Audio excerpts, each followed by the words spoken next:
I never thought the words would come from my own daughter's mouth. At 67 years old, after a lifetime of sacrifice, I stood there as she looked at me with cold eyes and told me I was useless now, that I should find somewhere else to die. Those words cut deeper than any knife. They weren't just careless or cruel, they erased me in a single breath, as if the decades I spent being her mother, her anchor, meant nothing. It was as if every late night I stayed up sewing costumes for school plays. Every dinner I cooked after long days, every sacrifice I made to hold our family together, had vanished into thin air. I could feel my chest tighten, not just from shock, but from a grief I didn't think possible. I had buried my husband not long before, and now, in the middle of my mourning, my own daughter, the child I gave everything for, looked at me as if I were an obstacle standing in her way. I replayed those words over and over in my head, each repetition heavier than the last. Useless now. Find somewhere else to die. It wasn't just rejection, it was a declaration that I no longer mattered, that my presence was disposable. And in that moment, I felt the floor of my world give way. I stood frozen, my mind racing through years of motherhood. I remembered the way she clung to my hand as a little girl, the way she used to run into my arms after school.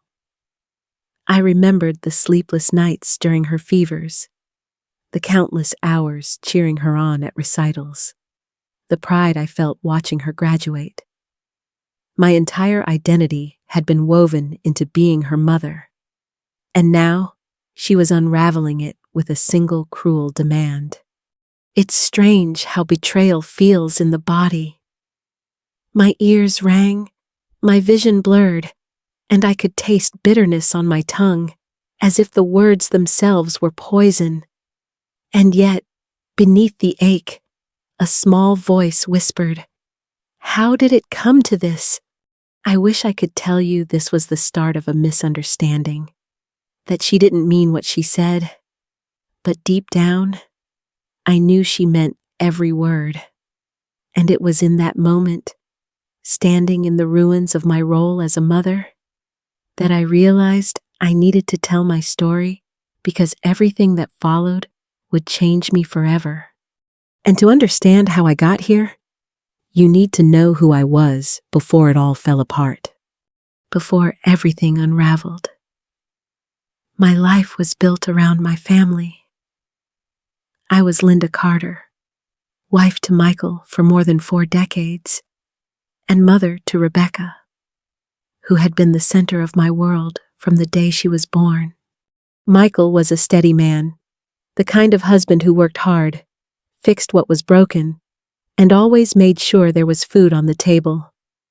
Our life wasn't extravagant, but it was full of birthdays spent around the dining table, Christmas mornings where the house smelled like cinnamon, and late nights where we sat on the porch talking about nothing and everything.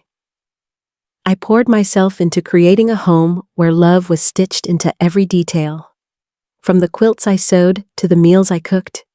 For years, I thought that devotion was enough, that building a safe, warm space for my family was my greatest purpose. And when Rebecca grew, I watched her blossom. She was bright, ambitious, and she seemed to carry so much of Michael's charm. I believed she was my greatest accomplishment, the living proof that my sacrifices meant something. But life has a way of shifting in an instant. Michael's heart gave out one ordinary morning. He was 71, still full of plans, and in a single breath, he was gone. The grief felt like a tidal wave that swallowed me whole. I had lost the man who had been my partner in everything, and suddenly, the house that once echoed with warmth felt unbearably quiet. It was during those first raw weeks of mourning that Rebecca stepped in. She told me she was worried about me being alone in such a big house. She put on a face of concern, touching my hand as though she understood my pain.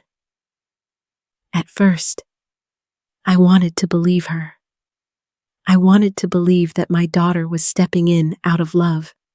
But even in my grief, I noticed the way her eyes lingered on the house, the way her questions circled back to finances and the future. There was something calculating behind her kindness, something rehearsed, and deep down, I felt it. My loss wasn't just my husband. Something else was shifting in my family, and I couldn't yet name it. Looking back, the signs were all there. At first, it was little things: Rebecca dropping by unannounced with her husband Daniel, speaking in soft voices that carried a weight of false concern. They would sit across from me at the dining table, sliding pamphlets about retirement communities toward me, as if they were offering a gift. They framed it as care. They said I'd be safer around people my own age, that I'd have activities and friends to keep me busy. But behind every word, I felt something hollow. I could hear the truth in what they didn't say. What they meant was that the house was too valuable to leave in my hands. What they meant was that my grief made me inconvenient. I tried to brush the thoughts away. After all, Rebecca was my daughter. How could I let suspicion grow between us?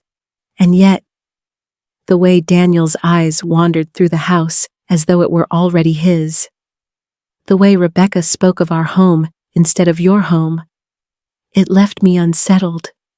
Over time, the pressure grew. They began cornering me during family dinners, circling back to the same point again and again, that this house was too much for me, that I couldn't manage alone. Each conversation chipped away at my confidence, and for a moment, I almost believed them. Then came the day it all changed. Rebecca arrived with Daniel, suitcases in hand, as though she were moving in. She told me, almost casually, that they'd made a decision. Daniel had a new promotion. They needed to be closer to the city, and this house, my house, was perfect for them. I stood frozen, trying to process her words. I said this was my home, the place I had built with Michael, the place where every memory of our family lived. And then, without a flicker of hesitation, Rebecca revealed what she claimed was the truth, that according to the will, everything belonged to her. The house, the savings, the investments. She said I had been allowed to stay only out of her kindness. In that moment, I felt as though the floor beneath me disappeared. Decades of sacrifice, of loyalty, of motherhood erased with a single claim. And before I could gather my breath, she told me to start packing. That was the day I lost not only my home, but the daughter I thought I knew. I will never forget the sound of the zippers on those suitcases, the way it echoed through the empty rooms as I packed up what was left of my life. 43 years of marriage, a home filled with memories, boiled down to 2 suitcases and a small box of photographs. Every folded blouse felt like a goodbye. Every picture frame I slipped into a bag felt like a confession that my life no longer belonged here. Rebecca watched with the impatience of someone waiting for a cab, her eyes on her phone more than on me. Daniel carried the bags out to their car as though he were hauling trash. Not a lifetime of my sacrifices.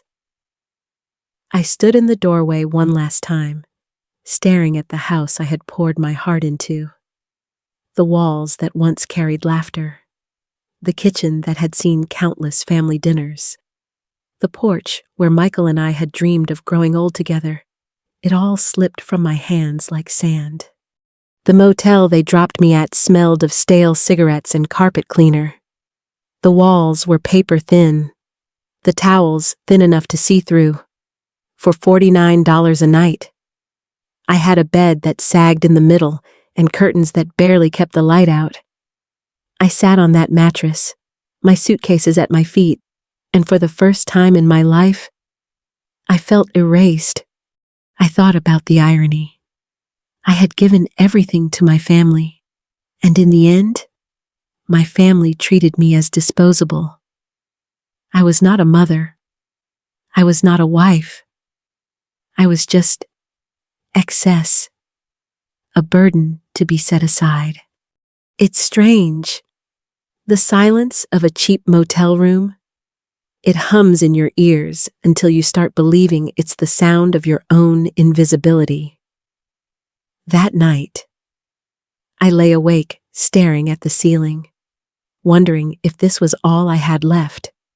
But then, in the middle of my despair, a thought rose quietly, like a whisper I couldn't ignore. Michael. My husband had always been meticulous, careful about everything, especially his documents. He wouldn't have left me with nothing. And in that faint spark of memory, something shifted. I knew I needed to find out the truth. The morning after that sleepless night in the motel, I sat with a cup of weak coffee from the lobby and thought about Michael. He had been many things in life, sometimes stubborn, often meticulous, but careless was never one of them. He never left a detail unfinished, never signed a paper without reading it twice. That memory of his carefulness burned in my mind, and I knew I had to see his lawyer, Mr. Harris. My hands trembled as I rode the bus across town. Every bump in the road rattled not just my body, but my nerves. I worried about what I might discover. What if Rebecca was right? What if, in the fog of my grief, I had misremembered everything Michael had ever told me about the will I could barely breathe when I stepped into Mr. Harris's office?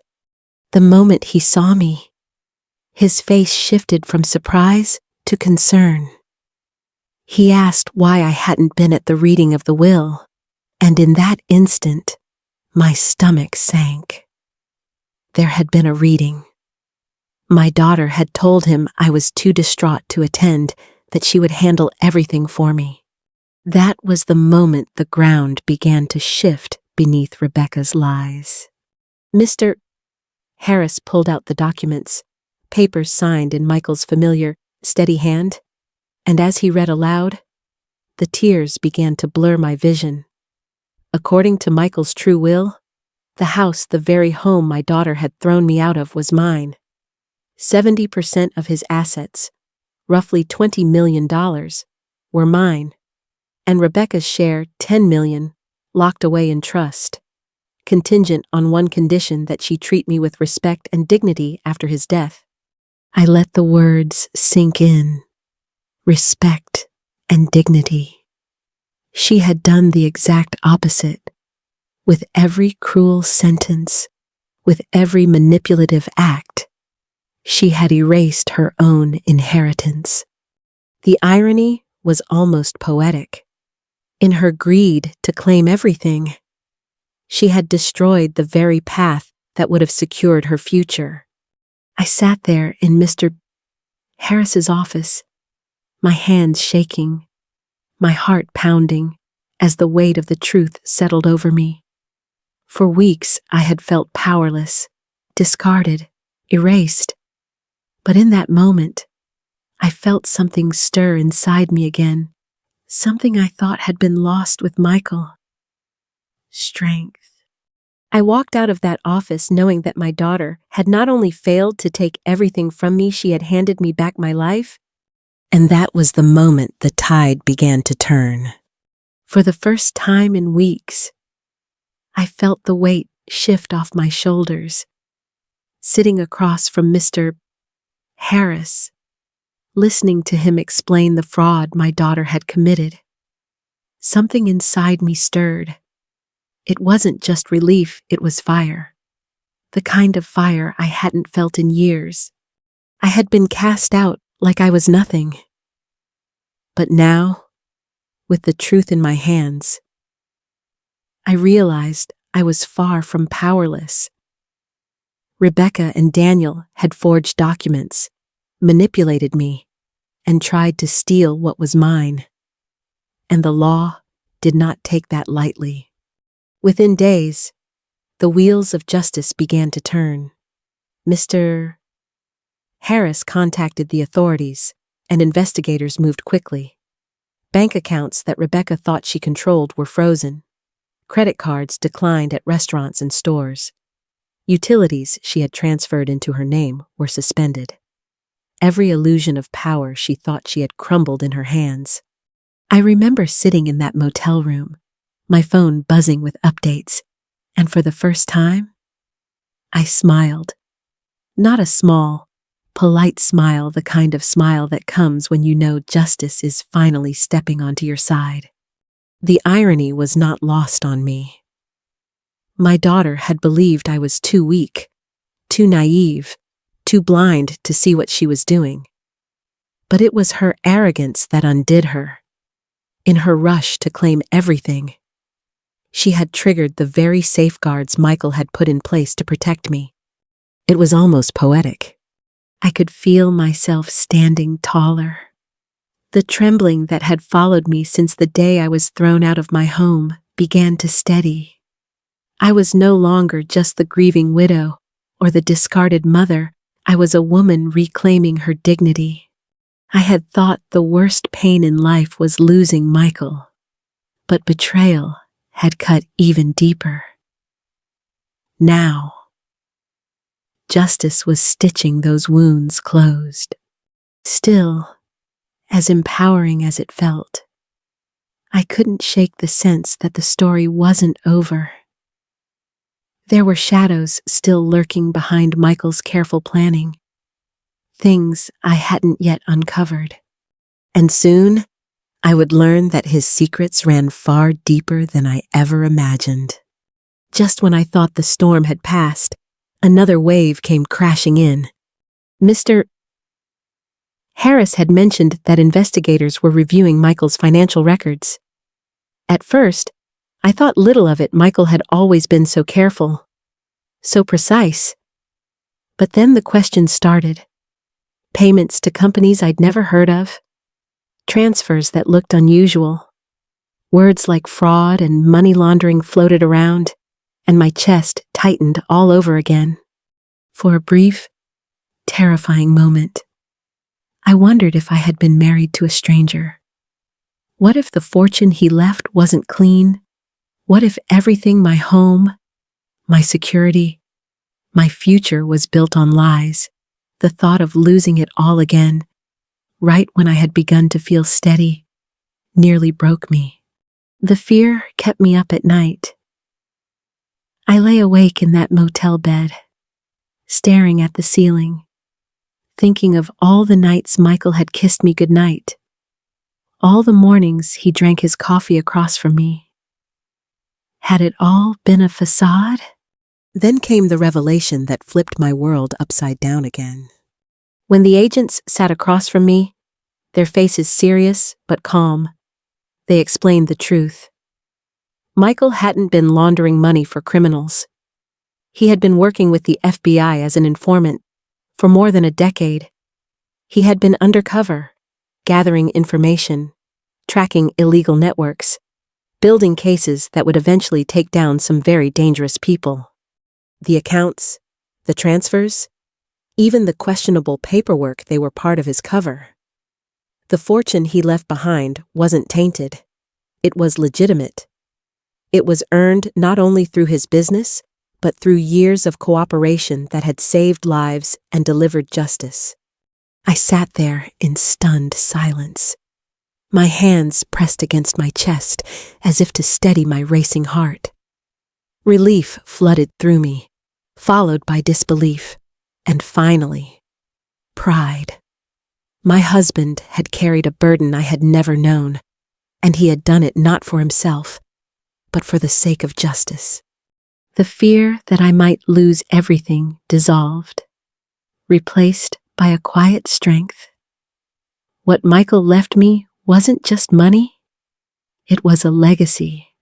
And now, it was up to me to decide what to do with it.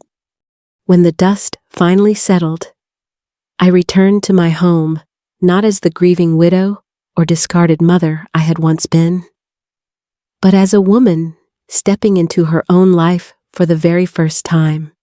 For years, that house had felt like Michael's domain, decorated to his taste, arranged around his needs. But now, for the first time, I allowed myself to imagine what it could look like if it truly belonged to me. I tore down the heavy curtains that blocked the sunlight and replaced them with wide, open windows. I painted the walls in colors that made me feel alive. The kitchen, once practical and plain, became a place of warmth and creativity. But the heart of my transformation was in Michael's old study. I didn't turn it into a wine cellar or an office like others might have. I turned it into an art studio. After decades of putting my passions aside, I picked up a brush again. The smell of paint, the stroke of colors across canvas, it felt like rediscovering a part of myself I had buried long ago. With Michael's legacy, I also built something larger than myself, a foundation dedicated to protecting seniors from financial abuse. I had lived through the humiliation of being discarded by my own daughter, and I knew there were countless others who suffered in silence. If my story could give them a voice, if my resources could give them protection, then my pain would have meaning. I was no longer invisible. I was independent, purposeful, and strong. And as I stood in that bright studio, surrounded by canvases filled with color and hope, I realized the true gift wasn't just survival, it was transformation. But as much as I had rebuilt, one question remained: what did family really mean? After everything I had endured, when I look back on everything that happened, the betrayal, the humiliation, the discoveries, and the victories, I realized my story was never just about money or a house. It was about dignity. It was about finally seeing my worth after decades of being overlooked. I once believed that family was defined by blood, by the ties we don't choose. But what I learned is that family isn't about shared DNA. It's about who stands by you when you're vulnerable, who protects you when the world feels cold. My daughter turned her back on me when I needed her most, and in doing so, she showed me the truth I had refused to see for years. Justice gave me back my security, but strength, real strength, came from learning to trust myself again, from realizing I wasn't powerless.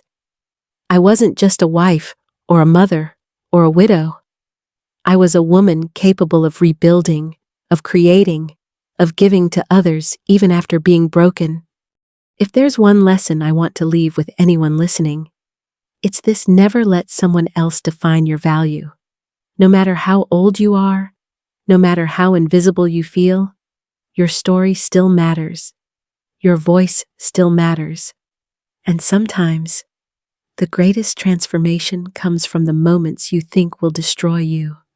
So, if you've ever been underestimated, betrayed, or made to feel like you no longer count, know this: you are not alone, and you are far stronger than the people who tried to break you.